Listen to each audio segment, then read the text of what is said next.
गायत्री महामंत्र एक बार मेरे साथ दोहराओ। ओम भूर्भुवः स्वः तत्सवितुर्वरेण्यं भर्गो देवस्य धीमहि धियो यो नः प्रचोदयात्। परम पूज्य गुरुदेव की विचार श्रृंखला जो चली आ रही है,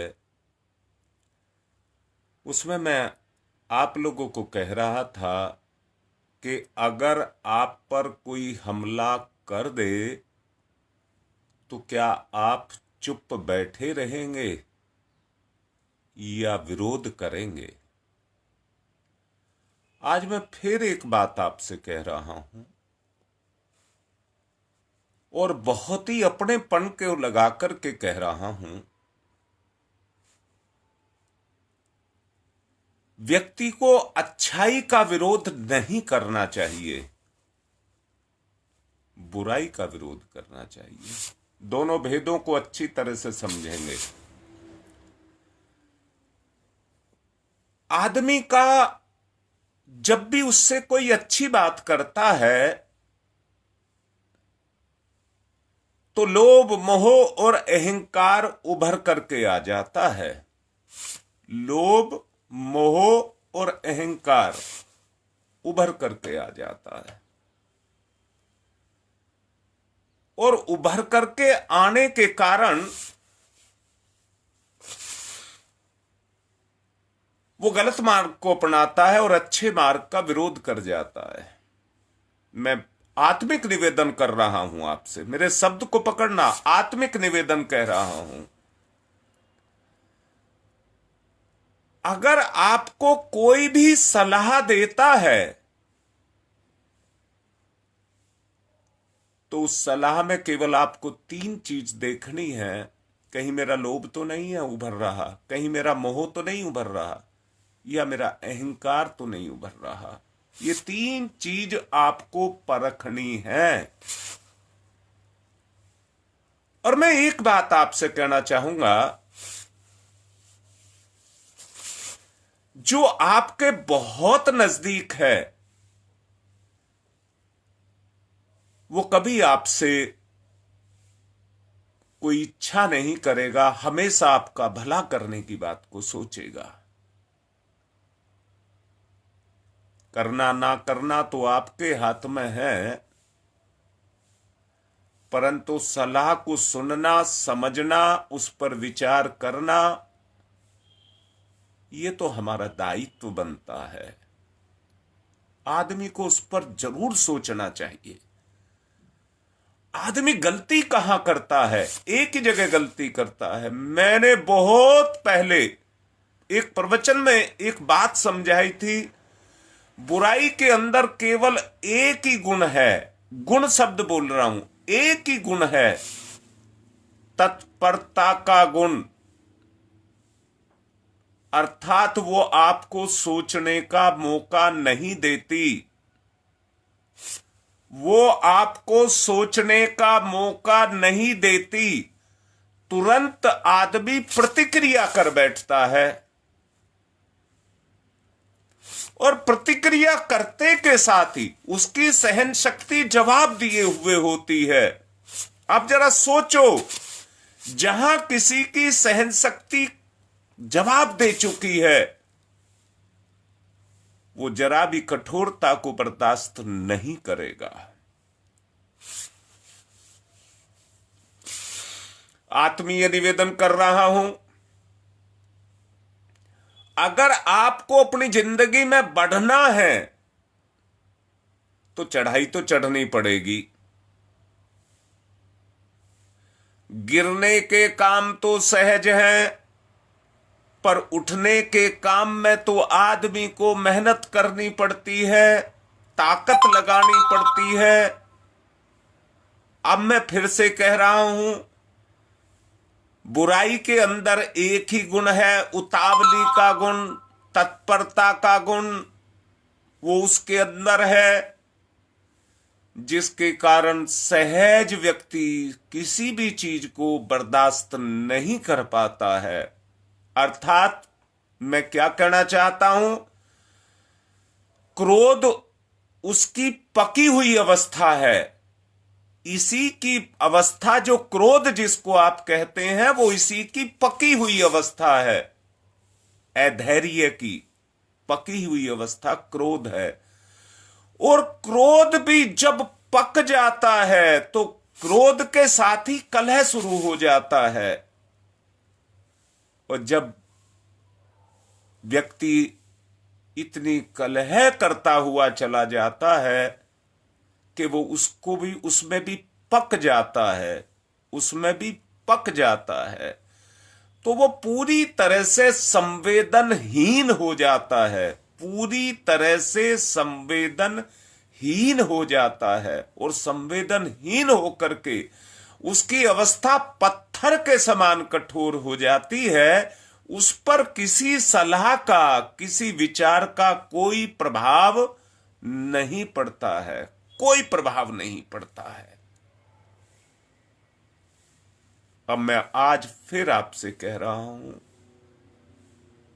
कल की बात को ही आगे बढ़ा रहा हूं।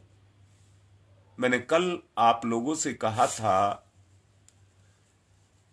कि अगर कोई बुराई आप बड़ा सहज, बड़ी तसल्ली से, शांति से सोच करके देखें, अपनी कमी को, अपनी कमजोरी को, तो आपको पता लगेगा कि मुझ में ये कमजोरी है। मैं फिर दोबारा से कह रहा हूं, सहनशीलता की बात मैंने आपसे कही है। भाई, अगर आप किसी भी बुराई को मारना चाहते हैं तो पहला मादा, तो मैं दोबारा से बोल रहा हूं, जरा सुनना। अगर आपको छोटी सी भी नाली कूदनी होती है तो पहले गहरा सांस लेते हैं और पेट में हवा भरते हैं और फिर छलांग मारते हैं, फिर छलांग मारते हैं। अब ये नहीं पता कि नाली कितनी चौड़ी है, कितनी गहरी है, कितनी चौड़ी है। अगर आपको स्टेप बाय स्टेप आगे चलना है तो धैर्य को धारण करना पड़ेगा। जैसे मैंने कहा, सांस को भर करके तब आप छलांग मारते हैं, ऐसे ही मन में उस धैर्य को भर करके फिर आपको छलांग मारनी पड़ेगी। अगर हम अधैर्य, बेतहासा, ना सोच समझ करके ऐसे ही दौड़ते जा रहे हैं तो भाई खड्डे में गिरोगे, खड्डे में गिरोगे। पहले ये तो देख लो, मैं इस मंजिल को पार, इतनी दूरी को पार कर सकता हूं या नहीं कर सकता। ये परख आपकी अपनी होगी। जो आज रूढ़ियां, प्रचलन, मान्यताएं जो आज समाज पर छाई हुई हैं, आदमी को उनको उलाक पाना, आदमी को उनको उलाक पाना संभव नहीं है।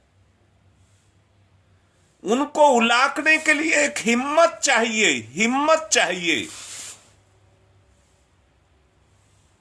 और इन्हीं परंपराओं ने व्यक्ति की शक्ति को बखेर करके रखा हुआ है।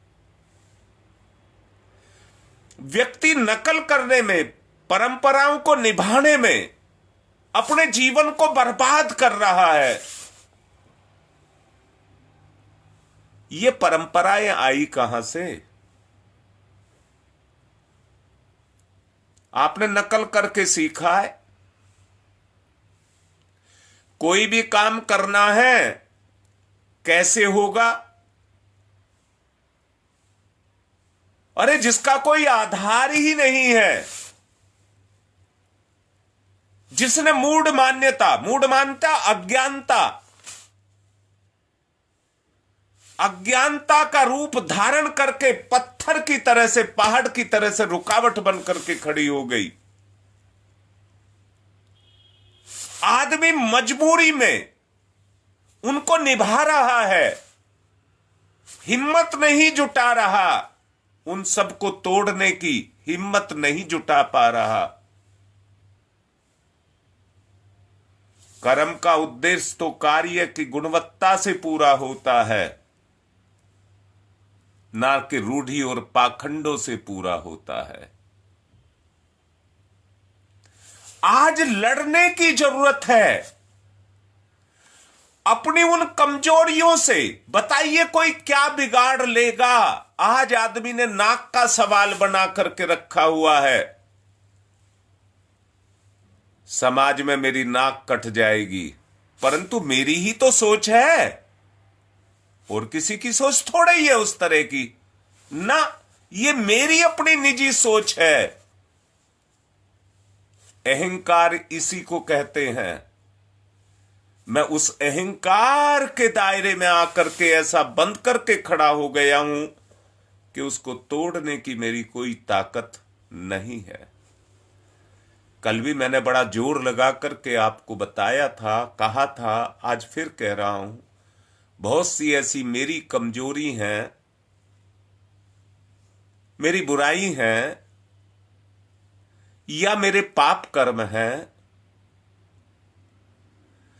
जो किसी तरह से सोसाइटी से, संगति से, मित्रों से, परिवार से, समाज से, वातावरण से मुझे लग गए, और मेरी आदत में क्रियाशील हो गए। बीड़ी पीने वाला बीड़ी पीता है, क्या उसकी जरूरत है?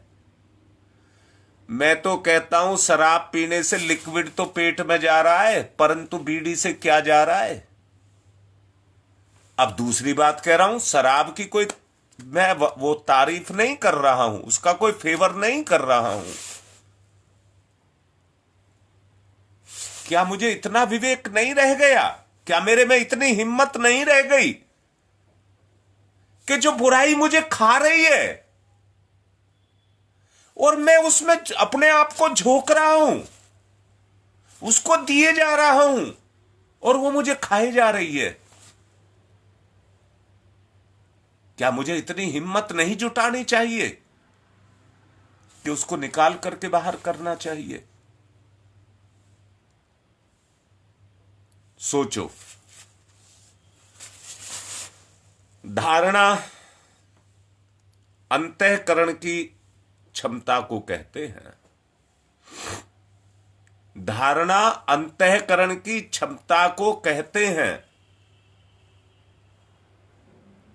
बाह्य रूप से मन और अंतर रूप से अंतरंग हृदय उसके साथ जुड़ा है।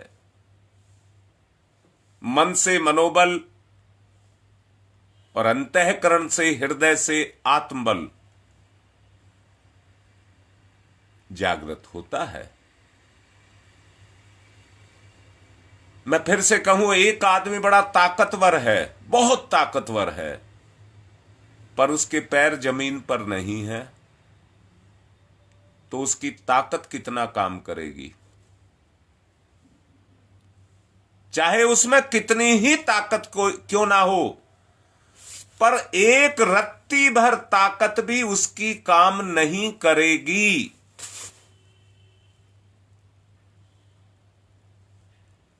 सबसे पहली जो पकड़ है वो धरती की पकड़ है। जो मजबूती से अंगद की तरह से अपने पैरों को जमाता है, अपने गुरु के बताए गए रास्ते पर चलता है। रावण की सभा में अंगद ने अपने पैर को जमा करके कहा था कि मेरे पैर को हिला करके कोई महारती है तो दिखाओ, क्योंकि राम उसके साथ लगा था, उनके कदमों में राम था। जो उन अंगद के जो जीवनचर्या, मैं इन पैरों की बात नहीं कह रहा हूं, जो पैर हमारे पैर लगे हैं, इन पैरों की बात नहीं कर रहा हूं, कर्म की बात कर रहा हूं, कर्म की गति की बात कर रहा हूं। जो सच्चाई के रास्ते पर चलता है उसके पैर को कोई हिला नहीं सकता, क्योंकि उसमें भगवान होता है, भगवान होता है। और जो पाखंडों के, नकल के, समाज से सीखी हुई सीख से, वातावरण के प्रभाव से प्रभावित होकर के अपने अच्छे बुरे को सोचे बगैर जो ऐसे ही चलता है,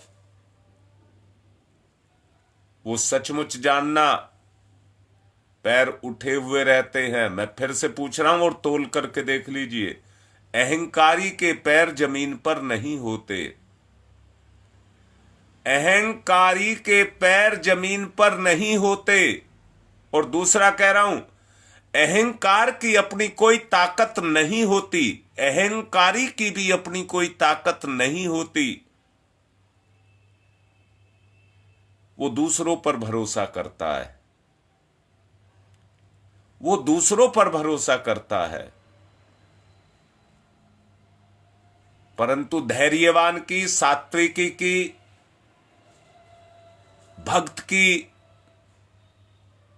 भगवान की ताकत होती है उसके पास में, जो उसकी अपनी निजी कमाई भी होती है। जब उसका इस्तेमाल वो करता है तो दुनिया की कोई ताकत उसे हिला नहीं सकती। धारणा के साथ में यहीं आकर के धर्म जुड़ता है। धारणा के साथ में यहीं आकर के धर्म जुड़ता है। मां का अपना धर्म है, पिता का अपना धर्म है, पुत्र पुत्री का अपना धर्म है, भाई बहन का अपना धर्म है। हर कोई हम में से उस धारणा के साथ जुड़ा हुआ है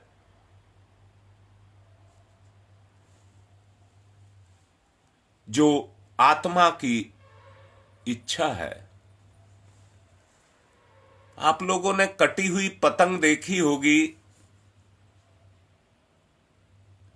जो आकाश में उड़ती तो है पर झोंक के हिलोरे खाती रहती है, और कटने के बाद, कटी पतंग कहा है मैंने, कटने के बाद वो इधर उधर डोलती हुई अपने पतन की तरफ चलती हुई चली जाती है।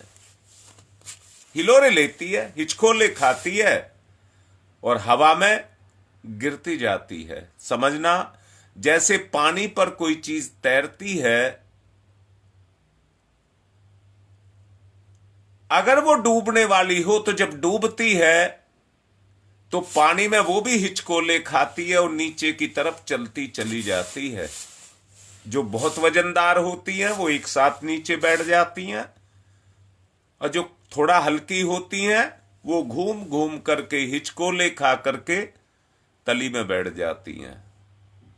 अब मैं भी कहूंगा, बहुत बहुत बहुत अच्छे से कह रहा हूं। मैंने कहा है, आदमी का जीवन कटी हुई पतंग के समान है। लोभ उसे अपनी तरफ को खींचता है, मोह उसे अपनी तरफ को खींचता है, और इनका कोई आधार नहीं होता है, इनकी अपनी कोई ताकत नहीं होती है। इसलिए मैंने कटी पतंग कहा है, जीवन को कटी पतंग कहा है। शरीरगत वासनाएं और मनोगत तृष्णाएं हर घड़ी इसके ऊपर सवार रहती हैं, और इन्हीं की पूर्ति के लिए ये निरंतर ताना बाना बुनता रहता है, अपने आप को घिसता पिटता खटता मरता, अपनी जिंदगी के दिन किसी तरह से पूरे करता हुआ रहता है। कुछ सफलता विशेषता उपलब्ध नहीं होती, क्योंकि एक दायरे में बंधा हुआ है। कौन सा दायरा? लोभ का दायरा, मोह का दायरा, वासना का दायरा, तृष्णा का दायरा, उसमें बंधा हुआ है।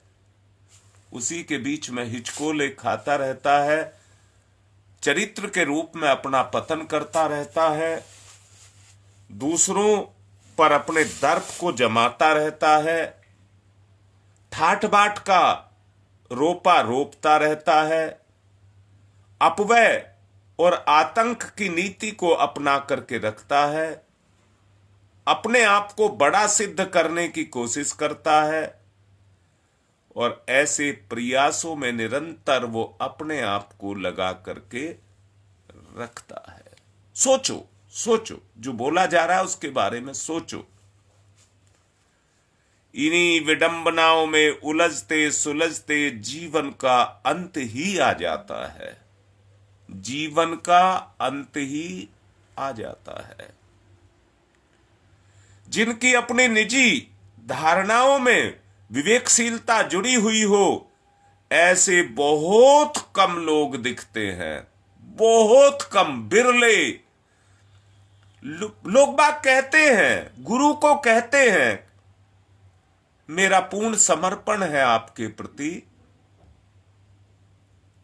अरे समर्पण करके तो देखो। अगर तुम्हारा समर्पण होगा तो गुरु सब काम कर देगा, सब काम कर देगा। उसे लिए कोई भी मुश्किल नहीं है कोई चीज। आप समर्पण करके देखिए। परंतु हम बाह्य दिखावा कर देते हैं, वास्तव में हमारा समर्पण नहीं होता।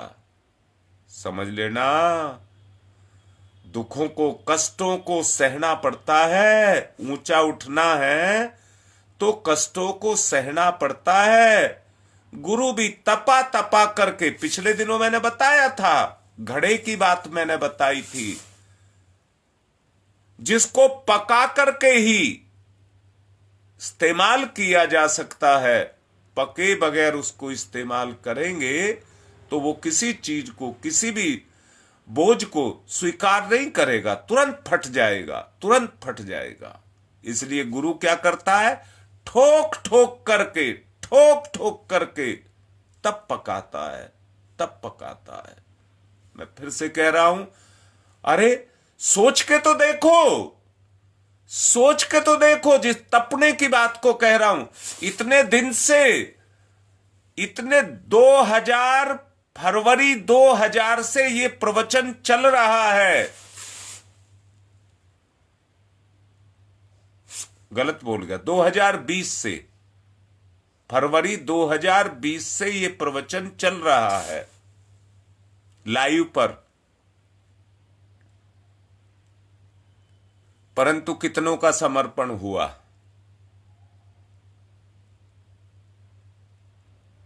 कितनों का समर्पण हुआ?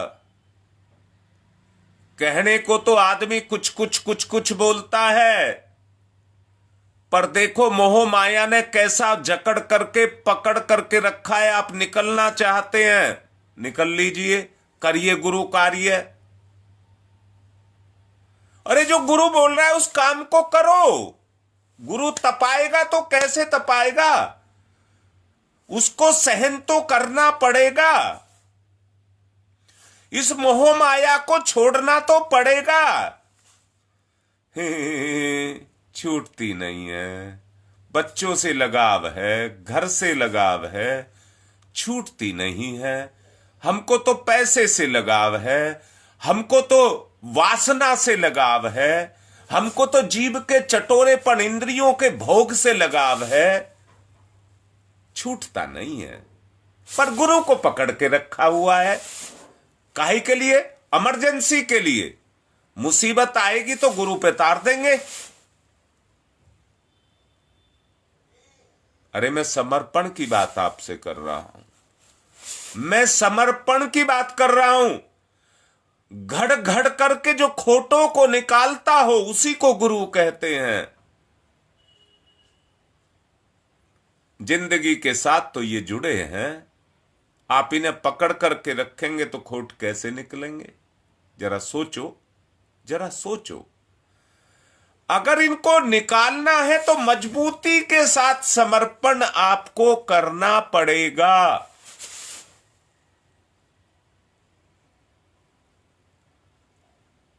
गुरु के वचन तो सिर पर से निकल जाते हैं, ऊपर से निकल जाते हैं, घुस ही नहीं पाते, इसमें घुस ही नहीं पाते, प्रभावित नहीं कर पाते।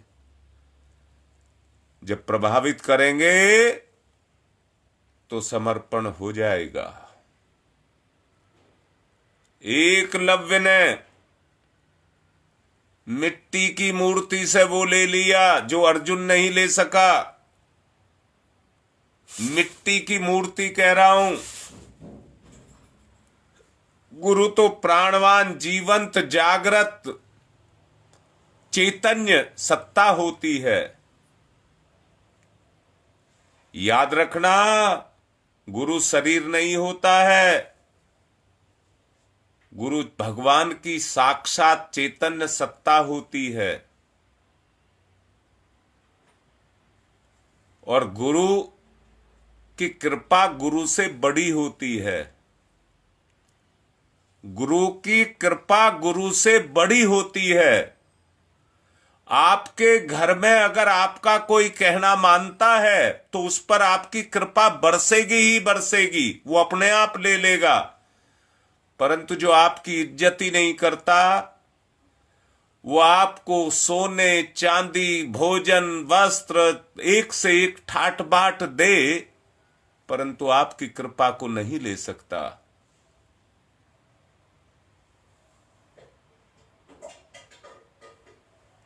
अगर आपको उस कृपा को प्राप्त करना है तो उस समर्पण को अपने अंदर जगाना पड़ेगा। मूढ़ताओं, रूढ़ताओं, इन सब से आपको अलग हटना पड़ेगा।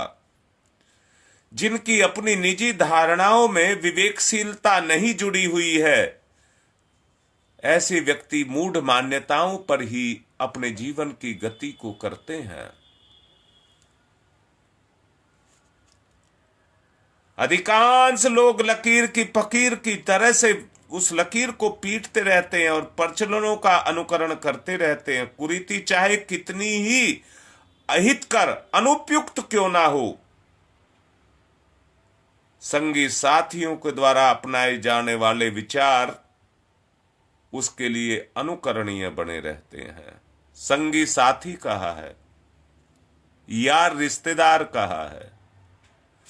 कर्म का उद्देश्य नहीं है। उन्हें तो अपने रिश्तेदारों को खुश करना है, अपने साथियों को खुश करना है, चापलूसी करनी है। अपना कर्म नहीं करना, कर्म नहीं करना। बहुत ही अच्छे से बोल रहा हूं। प्रचलनों की हिम्मत तोड़ने की ताकत जिसके अंदर जगेगी, वो अनुकरण प्रियता के रूप में मनुष्य के स्वभाव में आएगी। पर इस क्षेत्र में भी ये सोचा जाना चाहिए, क्या दृढ़ता पूर्वक अपनाया गया जो आपका विचार है वो आपके ऊपर काम कर रहा है? निर्धारण को देखिए। अगर निर्धारण में अभाव है तो नहीं चलेगा, नहीं चलेगा। अभाव, मैं पैसे की बात नहीं कही है, मैंने पैसे की बात नहीं कही है। आपके निर्धारण में दृढ़ता होनी चाहिए कि यह कर्म होना है। अरे कराने वाला तो ऊपर कोई भगवान नाम की सत्ता है।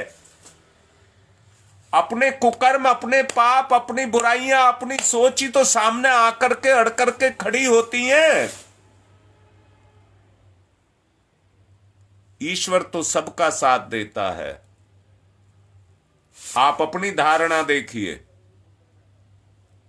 आप अपनी धारणा को देखिए।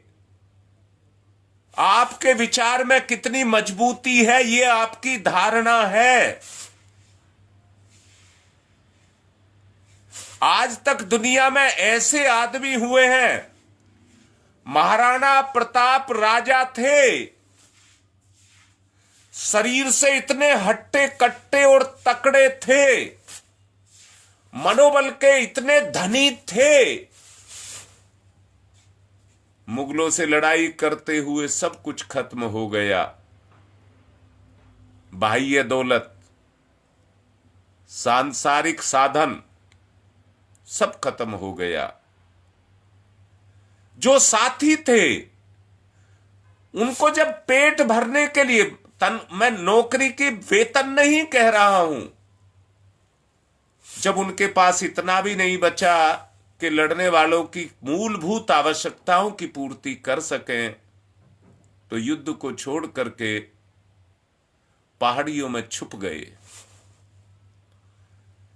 बेटी को भोजन देने के लिए अन्न का एक दाना भी नहीं था, घास की रोटी बनाई पत्थर पर पीस करके, उसको भी उद्विलाव लेकर के भाग गया। अंदर से खिन्नता पैदा हुई कि आज मैं इस स्थिति में आ गया कि अपने बच्चों को अपने सामने मरता हुआ देख रहा हूं। तब उनके मन में एक विचार आता है, किसके लिए कर रहा है? जब समाज ही मेरा साथ नहीं दे रहा तो ये सब मैं किसके लिए कर रहा हूं?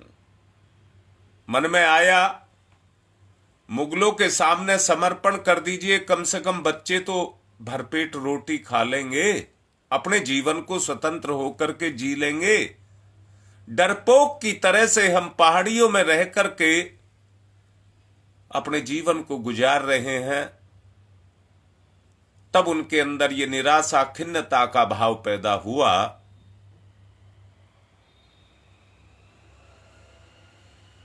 वहीं पर ईश्वर ने उनकी सहायता की।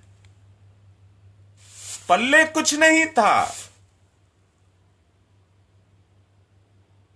देने वाला पहुंचा उनके पास में ईश्वरीय प्रेरणा से। तो कहा, धन की पूर्ति मैं करूंगा, मेरे पास धन है। धन देने वाला जब धन देने लगा तो उसके भी परिवार के सदस्यों ने उसका घोर विरोध किया।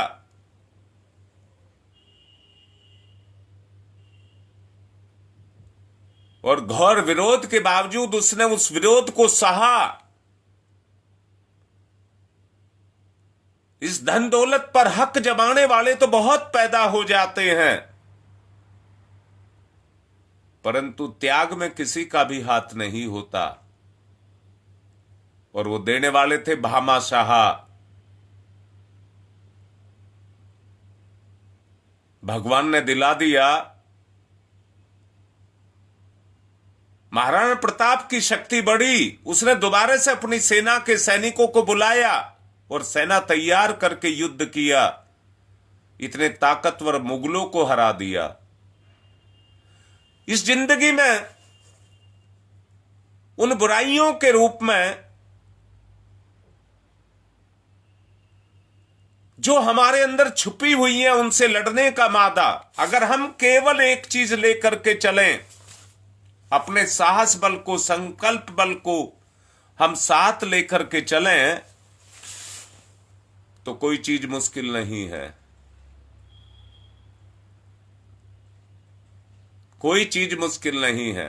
हमने देखा है, एक जमाना ऐसा था, हमारे ही जीवन काल में रहा है, कि आदमी की जेब में पैसा होता ही नहीं था और ना उसके मन में होता था कि मेरी जेब में पैसा नहीं है तो मैं कहीं को जाऊं। जब कभी आदमी परदेश को चलता था तो सोचता था किराए भाड़े का पैसा तो चाहिए, जाने के लिए किराए भाड़े का पैसा चाहिए, और वो जेब में किराया रख करके चल देता था। पर आज तो आदमी के पास सामने मुसीबत ही मुसीबत है। क्या छोड़े क्या अपनाए, आज आदमी के सामने मुसीबत ही मुसीबत है। सच को देखो, इन रूढ़ियों ने, पाखंडों ने आदमी को किस तरह से बांध करके रखा हुआ है। बुराई से लड़ने की ताकत जब तक आपके अंदर पैदा नहीं होगी, तब तक आप कुछ नहीं कर सकेंगे। इसलिए पहले उसको मारो जो शत्रु आपको रोक रहा है, जो आपकी मैं ये कह रहा हूं, जरा सुनो बहुत अच्छे से। अगर पेड़ की जड़ के नीचे पत्थर आ जाए, देखो मिट्टी कितनी कठोर होती है, पेड़ की जड़ उसको चीरती चली जाती है और बढ़ती जाती है, पेड़ भी बढ़ता है, जड़ भी बढ़ती है। पत्थर आ गए तो पेड़ क्या करे, उनको नहीं तोड़ सकता। इंसान के सामने, इंसान के जीवन में कोई मुसीबत नहीं है।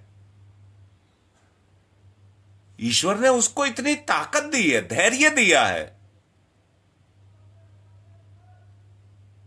अगर हम उस धैर्य का इस्तेमाल करते हुए, और एक चीज को, धैर्य, धारणा, धारणा आत्मिक शक्ति, अगर उस बारे में हम सोचते हैं तो फिर एक ही चीज समझ आती है, लड़ो, अपनी कमजोरियों से लड़ो। भगवान का दिया हुआ साधन आपके पास है, उनका इस्तेमाल करो, और बुराइयों से लड़ो, अपनी बुराइयों से लड़ो। हमारी ताकत तो तभी बनेगी जो हमें कमजोर कर रहे हैं। ईश्वर प्रदत्त हमें सब कुछ मिला है, परंतु इस संसार में आकर के हम बंध गए, जीभ बंध गई अपने चटोरेपन में, आंख बंध गई अपने चटोरेपन में, कान बंध गया अपने चटोरेपन में। वासना, तृष्णा, अहंकार सब इसको अपनी तरफ खींचे जा रहे हैं, और आदमी की स्थिति कटी पतंग की तरह से हो गई है।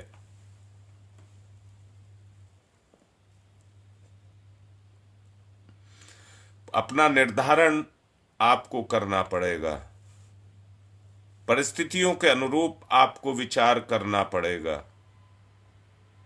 अपने आचरण को आपको बदलना पड़ेगा। अवसर भगवान का आपको दिया हुआ है, चल रहा है। पिछले प्रवचन में आपको बताया था, एक दिन गुजर जाता है तो सोचो, अगर आदमी को, मैं आप लोगों से कह रहा हूं कि आपको इतना ज्ञान अगर पहले से होता तो आज शरीर से अस्वस्थ, रोगी नहीं होते। अगर ये ज्ञान जो आज आपके पास है, अगर ये पहले से होता तो आज आप रोगी नहीं होते। क्यों नहीं होते? क्योंकि अब वो ज्ञान हुआ है जब कचुंबर निकल गया है। जो चपलता, जो उत्साह, जो तेज आपके अंदर था, आज हम उसका कचुंबर निकाल चुके हैं। बुढ़ापे ने आकर के घेरता चला जा रहा है। और यहां मैं एक बात कहना चाहूंगा, बुढ़ापा उसको मत कहना जो उम्र के साथ आता है। साधन इतने आदमी को मिल गए हैं कि आदमी निकम्मा होता हुआ चला जा रहा है।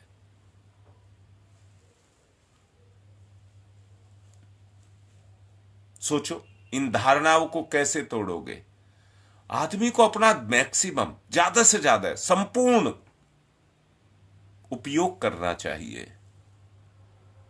उपयोग करना चाहिए। परंतु आज की स्थिति कैसी बनी हुई है? आज सच्चाई को देखिए। अगर आप अपने आप से नहीं लड़ेंगे, अपनी बुराई से नहीं लड़ेंगे, तो आपके ये पैरों को जमीन पर टिकने नहीं देंगे। आपका चरित्र काम नहीं कर पाएगा, क्योंकि सब जमीन से ऊंचे उठे हुए हैं अधैर्य के कारण। इसलिए बुराई आपको ठेंगा दिखाती रहेगी और आप कुछ नहीं बिगाड़ पाएंगे। आप कुछ नहीं बिगाड़ पाएंगे। इसलिए अपने अंदर की उस ताकत को जगाओ, अंदर की ताकत को जगाओ। जितनी आप अंदर की शक्ति आपके ऊपर काम करना शुरू करेगी, उतनी मजबूती आपको आनी शुरू हो जाएगी। इसलिए कोई सोचता हो कि जप में, तप में, कीर्तन में, अनुष्ठान में, इनसे ही हमारा भला होगा। हाँ, वो बाह्य पक्ष है जो आपको मजबूत करेगा, परंतु अंदर के संकल्पों को जगाए बगैर, अंदर के गुणों को जगाए बगैर कुछ नहीं होगा। हमें अंदर से भी विकास करना पड़ेगा और बाहर से भी विकास करना पड़ेगा।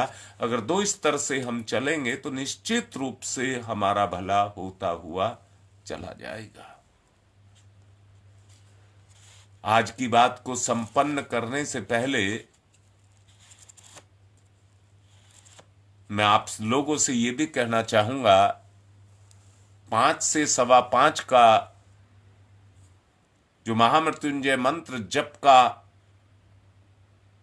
अनुष्ठान रखा हुआ है, जो आपको दिया जा रहा है, उनको लाभ मिल रहे हैं, वो लाइन पे हैं, सुन भी रहे हैं, उन सबको लाभ हो रहे हैं। दृढ़ता के साथ सब मिलकर के इसको करते रहो। जो कुछ भी दिया जाता है, गुरु कार्य इसी को ही कहते हैं, जो सबकी भलाई के लिए है, उस काम को करो। मैं फिर से निवेदन कर रहा हूं, गुरु का साथ दो, गुरु का कहना मानो, फायदा होगा। जो विचारों में बोला जा रहा है, ये गुरु का ही काम है। जो कहा जा रहा है उसको करें।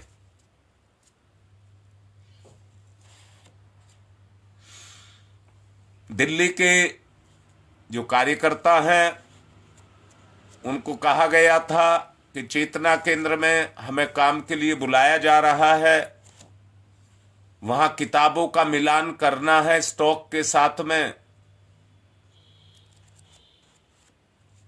न्यू अशोकनगर से कल 4-5 महिलाएं आई थीं और गंगा विहार से एक व्यक्ति आए हैं केवल।